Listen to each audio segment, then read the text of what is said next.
السلام عليكم ورحمة الله وبركاته. كسر دوادا channel كيغا وانيغو FM maanta halkan waxaan inoogu hayaa alaabad isku caateenaysid taas waxay ka kooban tahay waa nacnac weeyaan ama minti qofka siduu yaqaano tanna waa parsley waa ta kamsar caleenta u eg laakiin way ka duwan tahay kanna waxa weeye qajaar waa cucumber tanna waa half liinta saasaad uga fiiqaysaa qolofta sare halfaad ku daraysaa halkan kale waxaan ku haystaa sinjibiil sinjibiishaasaan haystaa halkana waxaan ku haystaa khal amba apple cider qofo siduu u yaqaano intaasaan isku daraysaa subax walba waad cabbi before aad quraac iyo waxba cunin baad ayaad cabbaysaa iyo waxaan halkan kale ku haystaa koob biyo ah intaasaan isku darayaa bismillah haddaan ku ridayaa liintii waxa dhan hal mar baad ku shubi qajaarka iyo waxa dhan hal mar baad saa ugu shubaysaa kadibna biyahaad ku daray koob biyo ah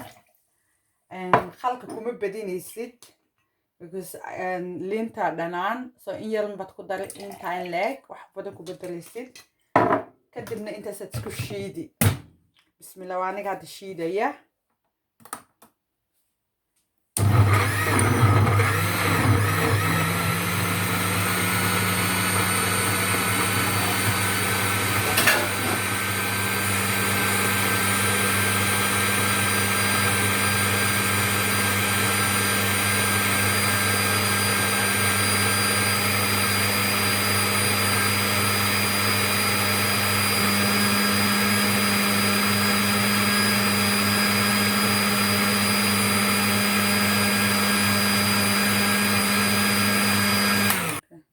so waa kan sidan buu ku soo baxay alaabtii saasay noqotay maasha allah macaankii oo ma macaano laakiin aan dhadhamiya balse oh my god caadi maaha alaaban caadihan weeyaan way ku caataysiinaysaa markaad wiga cabtid baad arkaysaa sidaad iskugu bedeshid